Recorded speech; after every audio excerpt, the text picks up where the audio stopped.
Welcome to the Art Talks at the Joburg Art Fair. These talks that we have been hosting here are also part of a series called the Art of Access webinar series. They've been going on since the 9th of September, and this is the last of that series. This is the 14th talk, and I'm very excited that Liza is ending the series for us today. There is a card on your chair which has a website, and if you want more information about the series, you can just go to the website and register. I'm your host, Usha Seejerum, and my guest today is Liza Essers, owner of the Goodman Gallery. These talks are also being broadcast live, so we do have a live online audience as well, so we will juggle questions between the two if there are any questions coming through, and I will speak to both audiences, and that's why we have computers on the table and so on. So for our online audience, if you're joining us via webcast and you have a question, please type it in the gray box on your right-hand side. If you are on Skype and you would like to ask a question, please press *2 on your dialing pad. And if you have any questions in our audience, simply raise your hand. We will keep a window open for questions.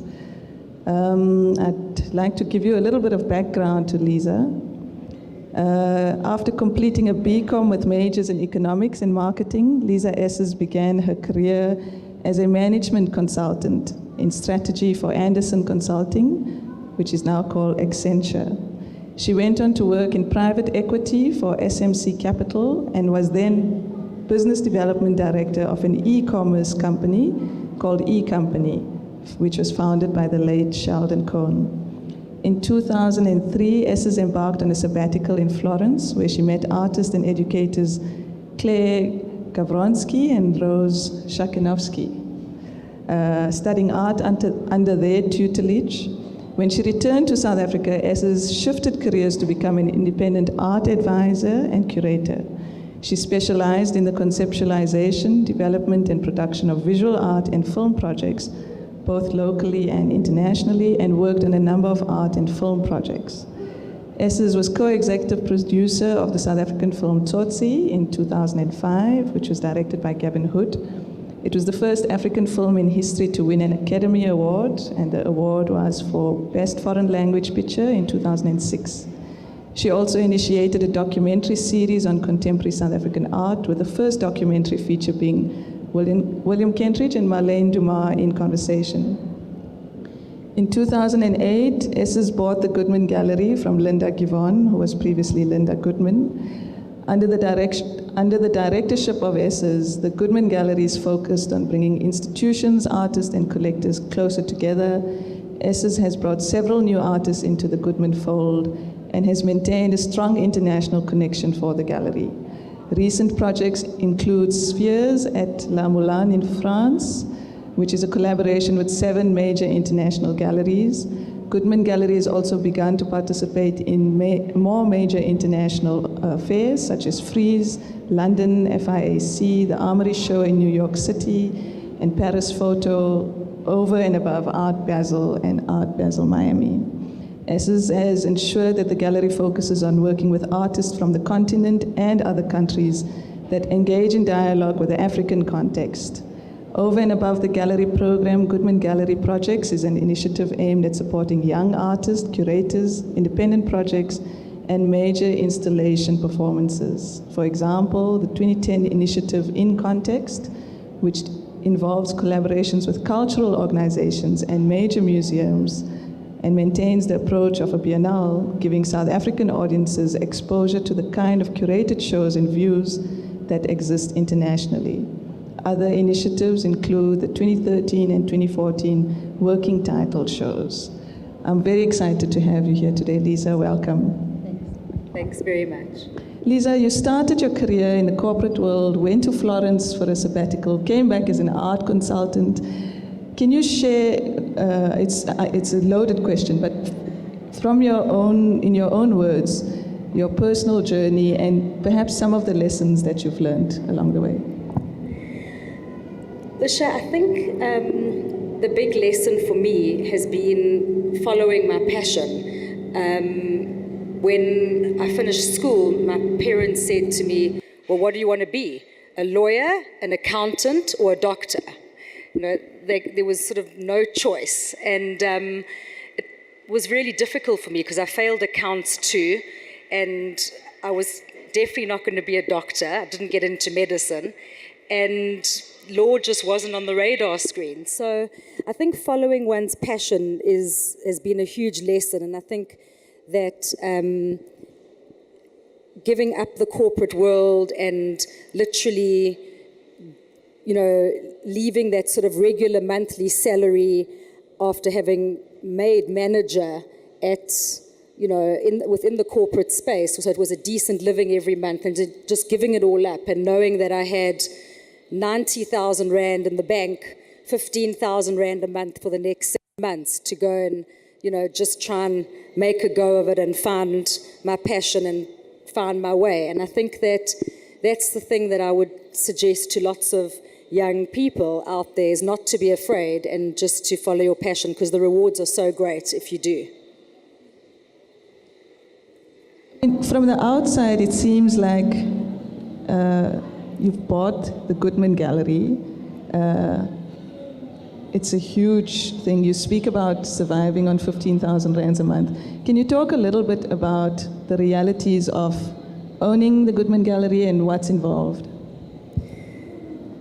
Usha, that's an interesting question, because I think there is a perception, oh wow, she owns the Goodman Gallery. But again, you know, it's about, for me, it was about taking that risk. I certainly didn't have the money to buy the Goodman Gallery. When Linda approached me and called me up, I'll never forget, it was in November 2007, and she was in hospital, her health hadn't been good. And she said, you know, come and see me.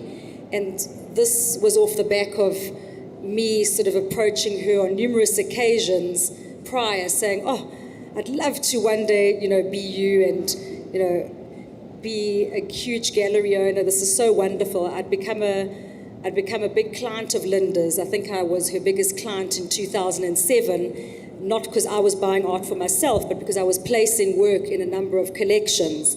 And so when Linda called me up to come and see her, it was, you know, I was terrified. I went to visit her and she said, well, if you want to buy my gallery, you can. And I thought, wow.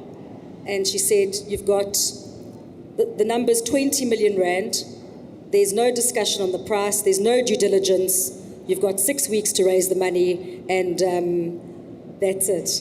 And yeah, I think that, you know, looking back now, I mean, I definitely was naive.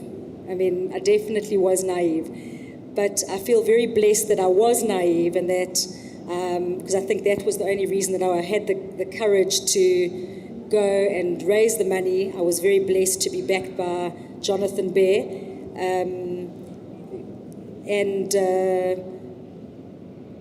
Yeah, it's been a huge challenge paying him back and learning about cash flow and debt and all the things that, you know, come with running a business, which I had no experience in. I just had this dream of what a gallery was and working with artists was. But of course, the reality of running a business is a completely separate side of the equation. When we spoke to Joost Bosland, I think he was our first speaker actually, I was quite surprised when he spoke about how financially difficult it is to make ends meet through running a gallery.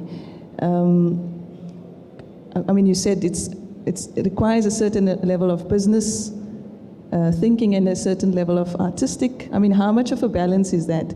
And how do you make sure that you make your profit at the end of the month? Is it about selling big artists? Is it about selling work that you can predict you're going to get an income from? How do you juggle that with younger artists or more experimental work? Usha, it is. It's a huge struggle because one needs to have an integrity with the program. And for the most part, galleries spend a lot of money investing in production for artists.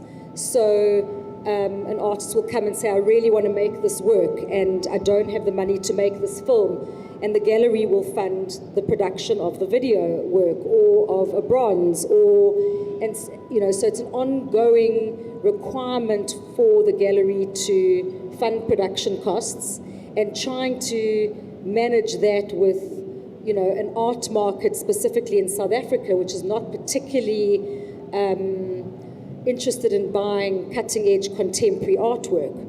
So, about 60% of the Goodman Gallery's income comes from overseas sales. So that's another huge challenge for the Goodman Gallery, is this feeling that we've got to continuously be doing these art fairs internationally, because we just can't survive on the local art market. There's a huge education that still needs to happen around contemporary art and collecting contemporary art in South Africa. There really is a small handful of collectors.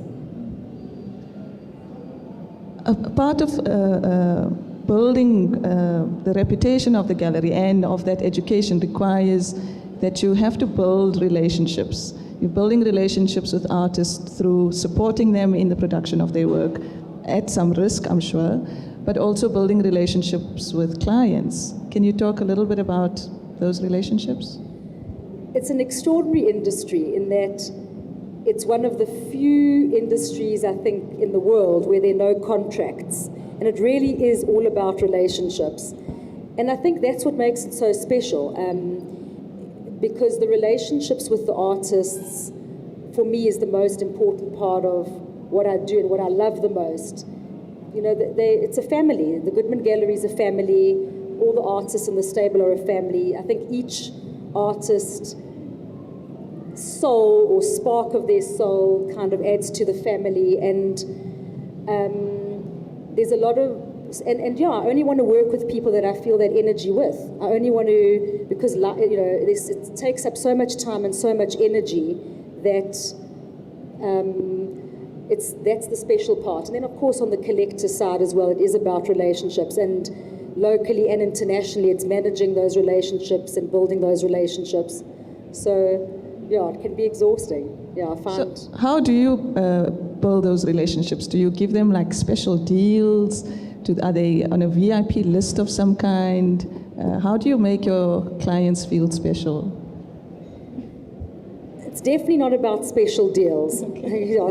As I say to a number of, because of course you do get clients who think that they're kind of big businessmen and they're used to negotiating good deals, and they're often quite disappointed that they can't trade and negotiate, and especially when they see a woman and they kind of get quite irritated. At the same time, in every family there's a few people that are a bit difficult, and I'm sure artists have huge egos, curators have big egos, and you said to me collectors have even bigger egos. People in the art world seem to be quite sensitive, and I'm sure that at some point somebody's unhappy. How do you not get sucked into the politics, and how do you maintain a good, healthy balance for yourself? I think it's about believing in what I do, having the confidence to know that what I'm doing is right. And I also have taken quite a big step back and focus on the things that nurture my soul personally. So this morning I got up early at 6 o'clock because I find, the whole art fair environment very, very exhausting. You're talking to people all day long. Just went for a long walk and looked at the birds and looked at the trees, and it's just about doing the things that feed my soul, played with my baby, so that, you create that balance. I'm a mother of two myself, so I have two young kids, and I find juggling an art career and being a family, being a mother, having a family, it's quite a juggle, it's quite tricky. And you travel to 8 art fairs around the world in a year alone, besides other travel. You manage 2 galleries in South Africa. How do you manage a family lifestyle together with that? Usha, it's very, very difficult. It's a constant juggle, and when people used to talk about, the difficulty of being a mother and having a career, I really just didn't grasp what they were talking about. I think until you're in the situation and you really are a woman with a child or children and a career, you can't appreciate, how difficult it is. And I feel like I always feel like I'm not doing, either or properly. I always feel like I'm not being a good enough mom, or I'm not running the business as efficiently as I should. But I have got better and kind of come to a space now in my being where I'm doing the best that I can, and it's okay. And there'll be times that the business needs and requires more of me, and there'll be times that my baby requires more of me, and my partner Peter, and I just got to make sure that I don't forget about me in the process. Yes. I find that if I think of my approach to working before I had kids and now, it feels like it's diluted. It feels like you can't give your 100%. So I identify with that completely. And for me, what helps is having a good support structure. I mean, at this moment, for the past month, my husband has been being mommy and daddy, and that's the only way. Absolutely, and I'm blessed to have an amazing team at the Goodman Gallery around me. I mean, people like Neil, who have just got such a huge wealth of knowledge and experience, and at home, absolutely supportive. He's Peter's babysitting now. I always find it funny when fathers have to babysit. What criteria do you use to guide collectors? I'm sure you get a range of collectors coming into the gallery. How do you guide them? One has to assess the collector and where they're at. Depending on whether they're a new collector, a more established collector, it's very different. It's very individual. It's very, very individual. There isn't sort of a... But one thing, some of the generic things are to encourage people to rather buy key good works, even if they seem to be a little bit more expensive, rather pay them off, but rather focus on, don't just buy a name, rather focus on buying a key work by an artist. Again, I kind of try and encourage collectors to focus on buying original artworks rather than lithographs. Can you describe a key artwork? What does that mean? If one takes a Kentridge, Kentridge films, I mean, William is known for his films, and I think that purchasing a key drawing from a Kentridge film is really a key work rather than, a lithograph of a seminal work. Yeah, a seminal key work. Yeah. Okay. Can you describe the qualities? This is a question we've asked a lot of our speakers, and our audience seem to like this question because of the varied and also similar responses that we've received. What are the qualities of a good artwork or a great artwork? Well, it's definitely not just about technical ability. And that plays a role, right? Technical ability plays a role, but that's just scratching the surface. It really is about the artist, the integrity of the artist, the layers, within that work, within the body of work.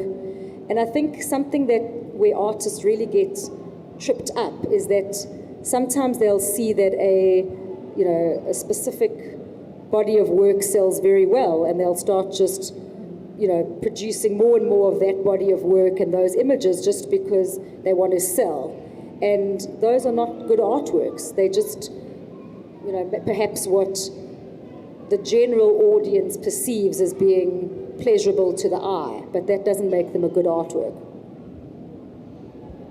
Lots of artists aspire to show at the Goodman Gallery. What's the protocol? Can an artist call you up and invite you to a studio visit? Should they send a portfolio? Can they pitch up with the portfolio under their arm? How does it work? Usha, I think it's Okay, so I've got there's two sides for me with this question, and I obviously get asked the question often. It's really, really irritating, and this happens all the time, that there's an opening at the Goodman Gallery, it's another artist's opening night, all the key collectors are at the gallery, and artists come into the gallery at that moment and think that that's the time to come up to me and say, hi, I'm an artist and can I tell you about my new body of work? That is the most off-putting thing, and it's just completely incorrect. I know a number of galleries internationally, tell artists, please don't send us your portfolios, don't send us your works, just make good work and we'll notice you. And I must say, I do kind of feel that, but by the same token, I think that can also be a little bit too distant, and I encourage, and I think that, I've also been in a situation where I really appreciated when artists do come forward, because you can see that they're hungry and genuine and committed, and but I think it's about calling the gallery, making an appointment with one of the curators, not being too pushy, and leave a portfolio of work. It's just the way in which it's handled that's important. Everybody's time's equally important, and Sure. You also, I'm sure, look out for potential artists that you would like to represent. What can artists do to get noticed? What do you look for?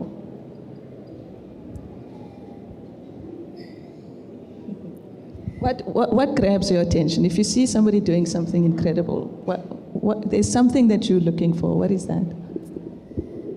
What I've learned is that it's not just about the work. It's actually very much about the person. So it's a combination of factors. So firstly, it's not just about one good work. I like to try and watch over a couple of shows, over a couple of years, what an artist's doing, seeing their progression. And then it's also about the person, their commitment, their integrity, their value system. Those are even more important, and they have a huge weighting. And it's very easy to make one good artwork or one good body of work. It's about sustaining that. And staying power. It's staying power. There's so many one-hit wonders, and galleries are faced with a huge challenge where they'll take, and I've been in that position, I don't want to mention names, but you take on an artist and there's a great body of work, and then you don't see anything great from them after that, and that leaves everybody in quite a compromised position, both the gallerist, from the perspective of the fact that they've placed those works into collections, the artist who feels that they're stuck, and it's difficult. And I think particularly because you're investing in the artist through supporting their production, which not all galleries do or are not able to do. I think particularly for that reason, it's important that the artist takes equal responsibility for their growth. Definitely. Speaking of artists' responsibility, I'd like to go to what's been happening at the fair at the moment with Ayanda Mobuli's work and your experience of Brett Murray's Spear Saga. How has that changed? Has it changed the way you work with artists, how you handle the media in any way? Okay, so lots of questions in one again. Sorry about that. Usha, I think that it's a very layered and very complex situation. The gallery and me, and personally, I believe in freedom of expression. I think it's critical that the Constitution is upheld. But I think that what this has brought out, and this is the clear example of what happened here at the fair, is that there is a lot more self-censorship as a result of fear, as a result of economic reasons, for a number of different reasons. Sometimes, and I've seen artists coming to talk to me and saying, wow, I've made this piece of work. Do you think I can show it? So those conversations have been happening. I think Ross was in that position, clearly, and so where he felt that, he needed to take down Ayanda's painting because of the fact that he was scared of what government visitors may or may not say on the opening night, and that obviously is very concerning and very sad. But in fairness to Ross, after sitting with him and David and yesterday, he self-reflected and he, of his own accord, re-looked at it and re-examined it and took the decision to, rehang the painting. And so I think these are all important lessons. It's all learning for all of us in terms of how we respond, how we think about issues of freedom of expression, of self-censorship. Of course, one of the things that you raised in the beginning of this question is critical and very important in this complex issue, and that is, I say to artists, why are you making this work? Artists must take responsibility for the work that they make. It's not and I'm not commenting on any artist specifically. I'm just saying that part of this conversation requires an artist to look at and examine why they're making a particular work. What's the motivation thereof? And, it's easy to also be an artist and think, I'm going to jump on a bandwagon, make a controversial work, get my name in lights, be all over the media, enhance my career. But at the end of the day, the key thing is about integrity.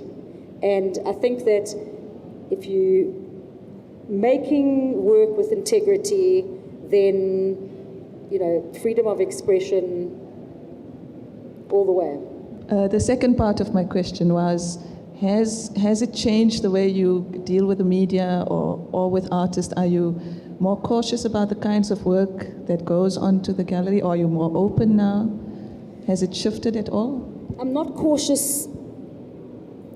When you say cautious, I'm not afraid to hang anything controversial. I'm certainly not afraid. Okay.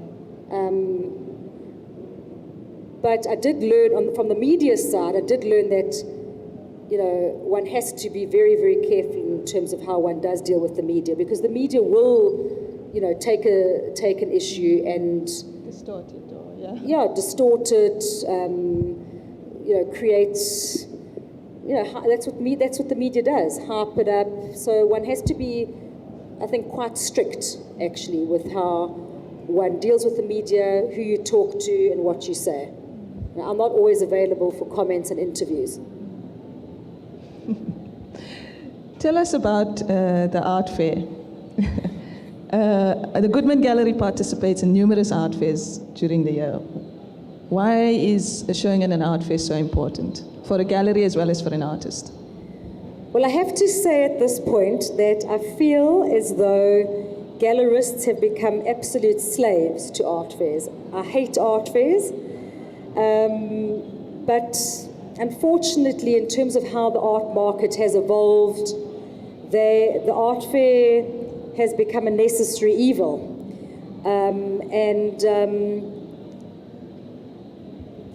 The Goodman Gallery, as I sort of mentioned to you earlier, does a number of international art fairs. I also feel very privileged and honored to be on those art fairs, so, don't get me wrong. I mean, it's a great honor and privilege, and in today's day, one needs to be on Basel and Frieze and showing at the FIAC and on the big key fairs. I don't know, did I answer everything? What? I think so. Okay. How does one get onto the art fair as a gallery? Obviously, different art fairs have different application processes, and each year one has to reapply. So a lot of time is actually spent in the gallery on art fair applications. They take up a huge amount of my time, a huge amount, because it's not as simple as, oh, you just, will get in. Each year you have to reapply to Basel with a huge application form of the work you're showing, why you're showing it, press pack of all the press that's been covered, images, installation shots of your gallery, details of the gallery's program, and there's a very rigorous selection committee. You have, I think Basel is 8 gallerists, top gallerists from around the world, and they screen and look at all the applications, and pretty much all the fairs are similar, freeze. So the application forms are all different for each of the different fairs, but they take up a huge amount of work. One of the big challenges that I'm finding at the moment, because we're doing so many art fairs, is actually that there are very little sort of, in terms of great works around for the art fairs. I'm finding that I have to actually hold works back because one finds that there isn't, great quality pieces or sufficient great quality pieces to sustain all the fairs unless one starts sort of, literally a year in advance, sometimes holding key works back for specific art fairs. So that the quality is just what it should be.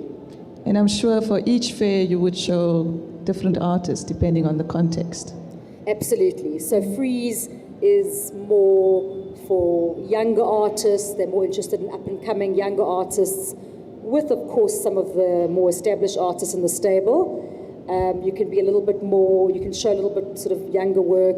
Basel, you really want to show very resolved work, more established artists. And the other thing with art fairs is that it's a huge investment. I mean, just shipping works around the world, paying for the booths, it costs a lot of money. And we have lots of different challenges coming from South Africa because the works are quite low in value in terms of, compared to if you're walking around a Basel art fair, it's not uncommon to see works being sold for, a couple of $1 million. And, we're selling works that are $10,000 or 10,000 euros or $20,000. So to cover the costs with the prices of the artworks that come from our gallery is a challenge.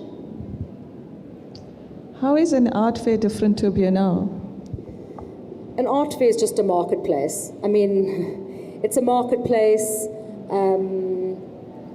One of the things that I kind of feel quite passionate about, though, is I try and create sort of small curatorial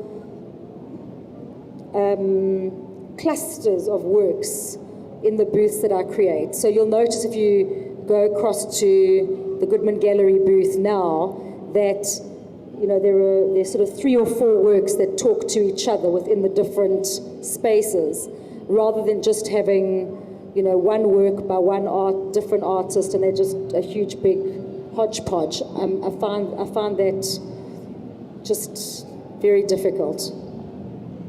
So it's a curated, well-considered selection, yeah? I try and, yeah. I mean, so for me, obviously a booth like ours, I knew I wouldn't really particularly sell the Munir Fatmi, the Aesop's film, the Bieber print, but they're interesting as a group of works together.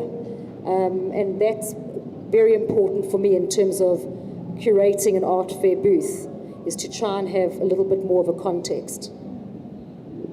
I have lots more questions, but I think I'd like to open to the floor if anybody has a question.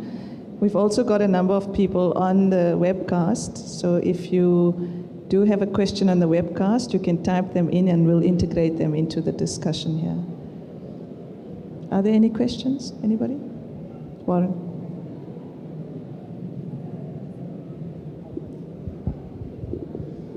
Lisa, what I wanted to ask you, we've known each other for a long time, so I know your involvement in the financial world, and you played a very pivotal role in the various sort of businesses that you've worked in and the structures. What are the insights that you gleaned from your business background that have been very helpful to you? Because you're doing a particularly good job with the Goodman. What are those sort of those lessons or those insights you got from that world that you've been able to transfer into the running or owning an art gallery and running a successful art business? Warren, firstly, I really want to thank you for saying that you think I'm doing a good job, because I learn every single day. I actually really don't have a strong financial background. Yeah, thanks. But some of the lessons that I've learned is, firstly, one has to, cash flow is a huge issue. Cash flow is king. And so it's trying to balance the shows that one has over a year in terms of younger artists, more established artists, in terms of works that sell more, lots of shows that don't sell anything. So that's a big issue.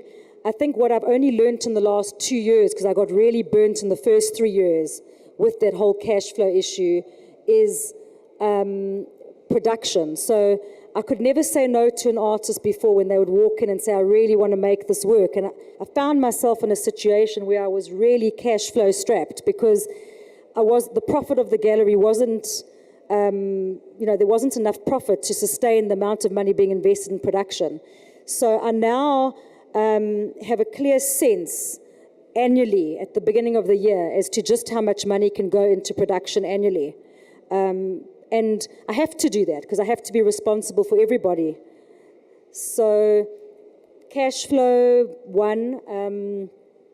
I think the other thing that I would say, just from my business experience prior, has been about structure. And this has been a really interesting thing. I've only implemented this in the last year. Having bought the Goodman Gallery, just taking a step back, I walked into a business which had handwritten invoices for the artists and for clients. No stock systems, no processes. I literally found myself spending, the first 2 years building a stock system, integrating it with an accounting system. I'm really pleased to say that weekly I can get artists can get statements printed, management accounts. You can, weekly one can see there's cash flow reports. You can actually have, with a snapshot, see where you are with the gallery. But for the first 3 years, I didn't have that.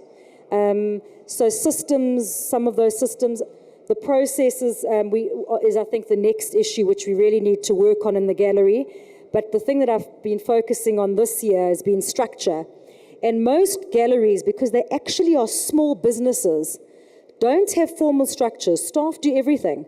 So a staff member is working with artists, they're in sales, they're doing after sales, they're doing logistics, and just everybody's doing everything and no one's doing nothing. So lots of things fall through the cracks and people don't take responsibility and this was actually a big discussion in Basel actually last year, where a number of gallerists, I think, have started to realize that you move from being a small gallery to a medium-sized gallery quite quickly, and that requires an organizational restructure. So we've kind of now split the business in that there are individuals who are just working with artists admin, artists archives, exhibitions, production. There are staff that are just working on sales, and there are staff that are just working on after-sales customer service, because the process after a sale of invoicing is the work at the framer. We need to get it printed at the photographer. We need to get it shipped. The logistics side of it is another whole separate department. And I've found that in the last couple of months since we've implemented this, things are really starting to come together. So those are some of the things. Got a long way to go, Warren. Hi. I don't know how to clarify my question, but 10 years ago, the relationships between artists and galleries was fairly defined. That if you wanted to buy something from an artist, you would go to a gallery and buy the artwork from that gallery. But I mean, there's been such a shifting landscape in terms of small businesses and the relationship between galleries and individual artists. It's almost as if everything's shifted upwards. Artists are now becoming small galleries. Small galleries or middle ground galleries are kind of becoming more regional, and then bigger galleries are, you know, taking refuge in the art fair model, where, you know, individual artists can't really access. But now, how do you see the future in terms of, do you deal with individual artists that are independent, and how do you hedge your artists so that they're not selling everywhere else? Do you actually have a quite a strong contract with the artist saying, look, we want your stuff for another 5 years, don't you dare go anywhere else, and if you do, then, you know, we might compromise our relationship? You know, it's a funny old thing, because half of our gallery, running a gallery, half of the problem is to try to get the clients coming to you and not straight to the artist. And that artists are always looking for those margins. And as soon as they get to a certain level, they feel like they can now operate as a gallery. And it's interesting logistics. How would you see this relationship in the next 5 years? Do you basically contract people down? Okay, so let me try and answer your questions. In essence, it's very clear to me. If you're an artist with the Goodman Gallery, you sell your work through the Goodman Gallery. And it's not what I've learned is that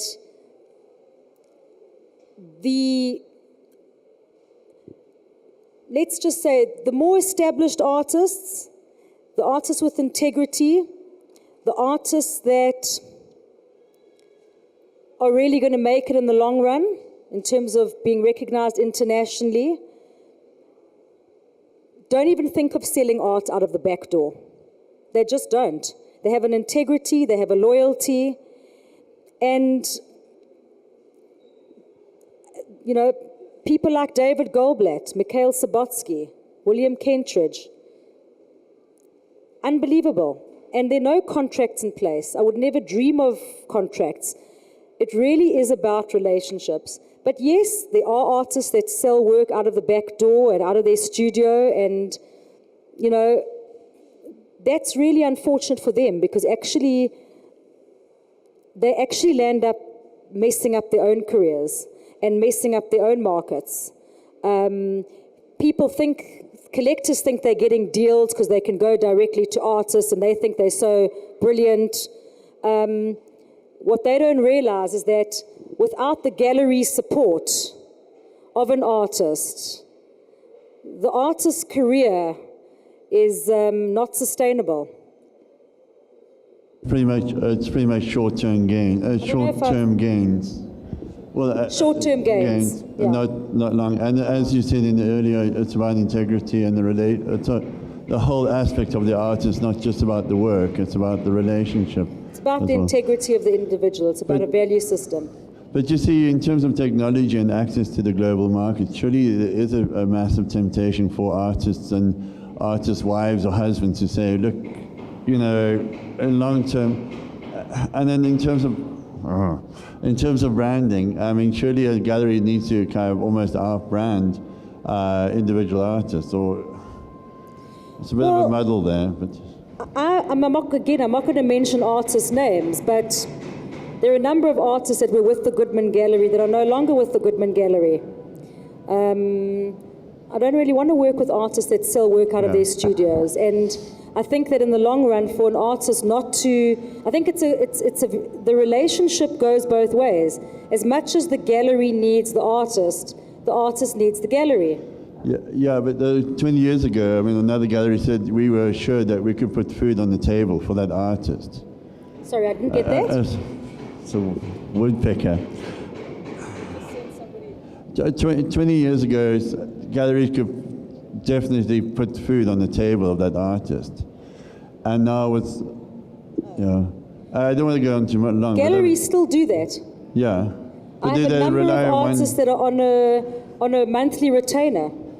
and I don't know, each artist is an individual and has individual financial requirements,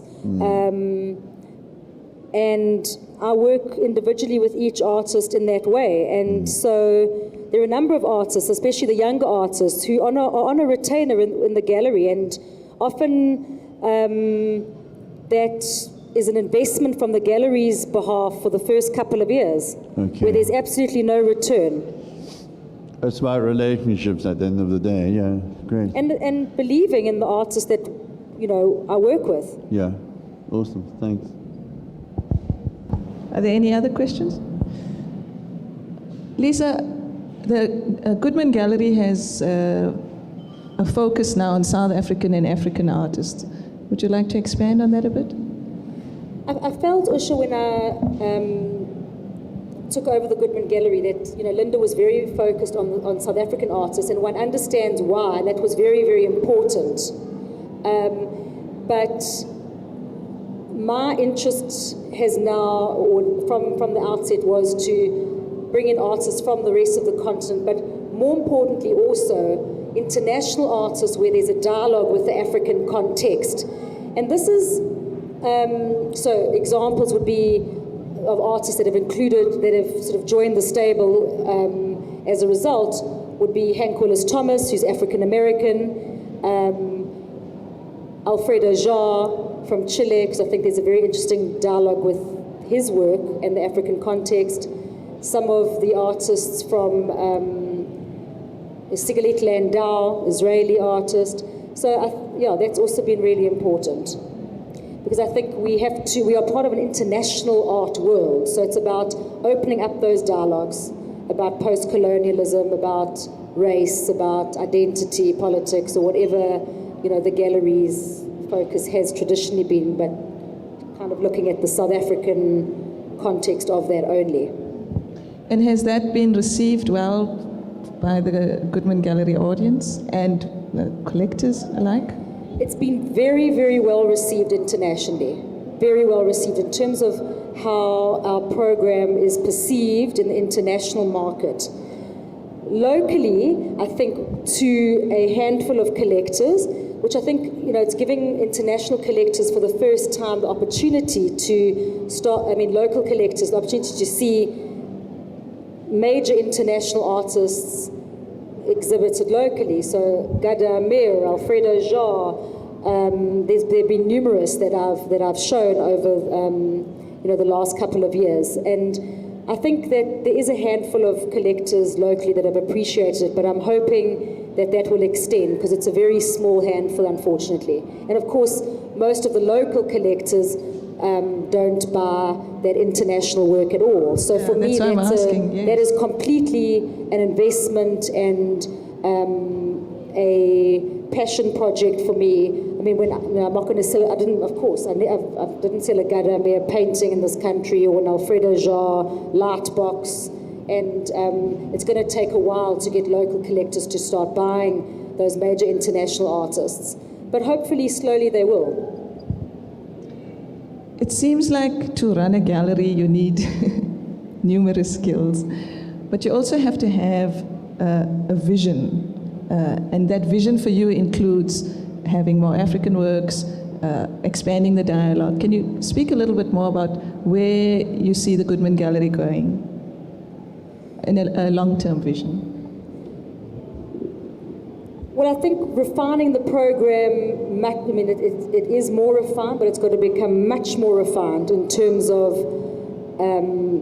the artists and the various dialogues. So, and you'll start to see that in the program over the next year. I think I kind of took a little bit of a step back with the baby, who's now 18 months. So now I feel like I can carry on with some of the projects that I'd initiated prior. So you'll see a huge project next year looking at the relationship between Brazilian artists and South African artists. And I think there's a huge dialogue there in terms of, I'll wait for you to see the show, but post-colonial issues, identity politics, etc. So I think it's to continue looking for all those relationships more artists from the continent. I think that's the area that I really want to focus on. I've found that difficult, and I think that what's really interesting on this fair is that I've noticed one or two interesting artists from the continent. So that's been good. Lisa, I want to talk a little bit about your offer. We each of the speakers on this series has offered something for sale or something for free or a service or artworks. And if you want to have a look at those, there's still a number of them available. You can check them out on our website. But you've made a really generous offer. One of the things I said to your assistant when we were planning all of this is, I want to end this with a bang. So tell us about your bang. If you can't remember, I'll help you. Okay, no. So I think the first thing is I have offered to take, I'm not paying for the collector and the artist, but if a collector and an artist wants to come to an international art fair, I'd be more than happy to give them VIP access and really take them around an international art fair and give them exposure to the international galleries, the international art market, the international art scene, how it all works, because that's another whole entire world. Just really getting a sense of all of that. And being at the VIP previews, being able to introduce them to a number of the important gallerists, curators, collectors. I think that's just incredible. In addition to that, you've also offered to consult two local collectors. Yes, so happy to consult two local collectors and give them my time in terms of helping them establish a collection. And these are all for free? Sure. And also for all of those 4 people to give them a pack of books, because I think that having books about artists is, and I actually have to say that when I was still trying to find my way and I really didn't know, I just knew I wanted to be in the art space and I had no idea what that meant. I have to say that I went into Warren's gallery at the time, and I'll never forget Warren's generosity in spending time with me and guiding me to buy about 20 books on South African art, both historical books and contemporary books, which I still have. And I was very, very, very, very grateful to Warren for that. He was very, very generous. And I didn't know what I was doing or where I wanted to be. And I think that that's something that I've definitely tried to pass on to a number of collectors and artists. But it was very much inspired by you and your generosity with respect to that. And so one of the projects that I've initiated at the gallery has been that I've asked loads of the international galleries to donate books on the contemporary artists in their stable. And a number of the international galleries and my colleagues abroad have been very generous in doing that. And so we have quite an up-to-date library of contemporary artist books, by current artists that are out there. And anyone's welcome to just come and sit and browse and look at the books and read it, have a cup of coffee. And I think that's really how we all learn, because being in South Africa, we're so far away from the international contemporary art world and what's happening and who the important contemporary artists are internationally and why they're important. And, just by being able to look through those books, it gives some insight to young artists. And so when young artists come into the gallery, it's the first thing I say, just come and hang out, come and look at books. Here are a whole bunch of books on contemporary artists from around the world, from the Anish Kapoors to the, you name it. They're all there. That's wonderful. I spent many hours in Warren's library at the gallery. Yeah, Warren, we missed your library.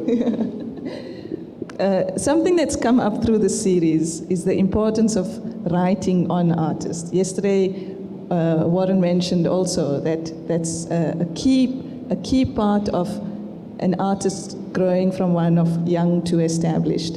Does the Goodman Gallery publish catalogs on each artist? How does that work? Usha, I think that,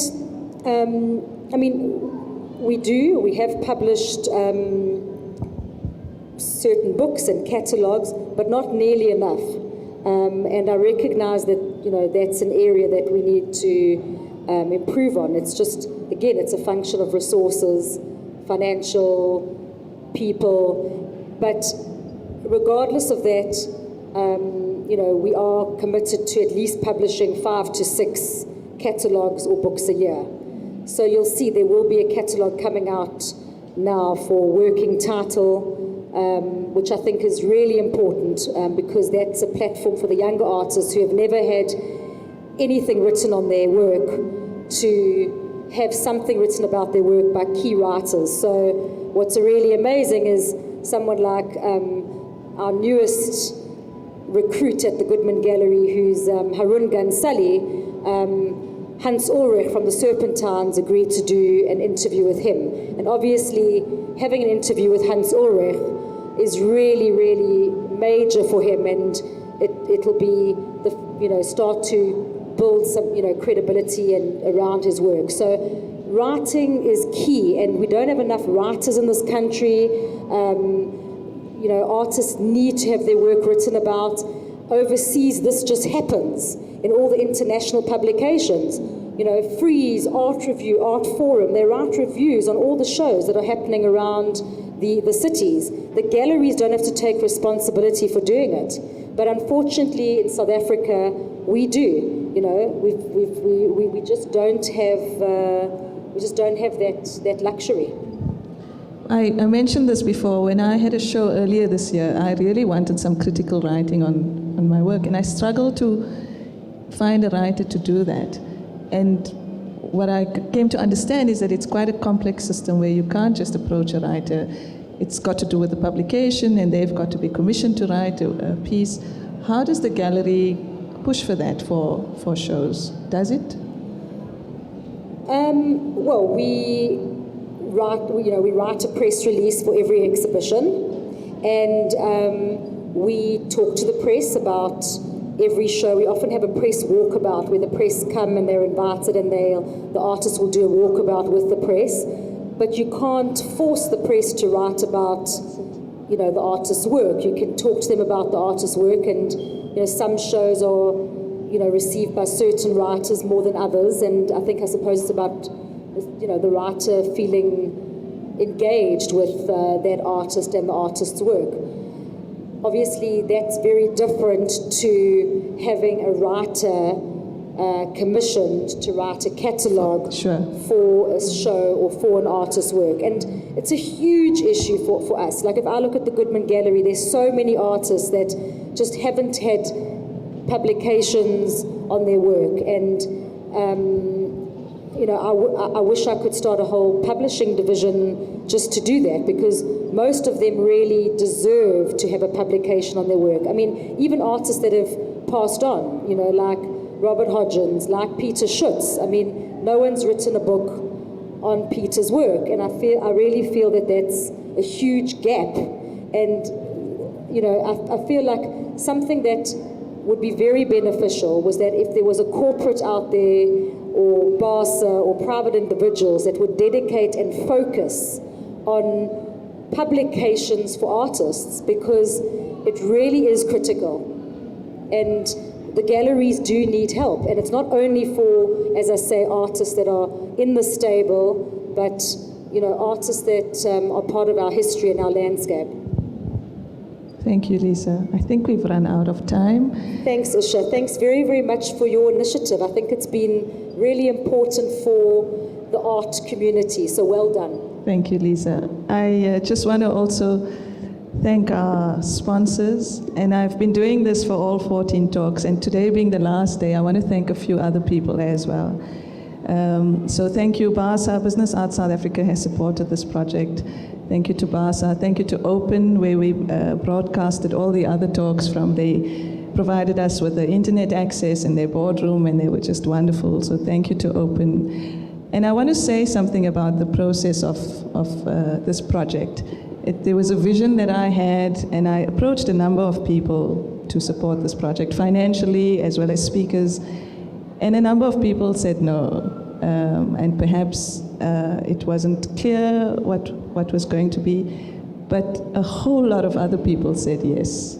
And that includes all the speakers who believed in a vision that I have. And I just want to acknowledge that. A number of people have been promoting this on their own databases. And there's two very special people that I want to thank. And one of them is Ronelle, my assistant, who has been a quiet help. And she's just been incredible. Thank you, Ronelle. And the other is my husband, without whom this wouldn't be possible. So thank you to everybody. These talks are available for sale. The price goes up soon, so get it while you can. All these offers, including Liza's offers, are available on the website. This talk will be available for the next 48 hours for free if you'd like to listen to it again. And we will speak soon. Thank you again, Lisa.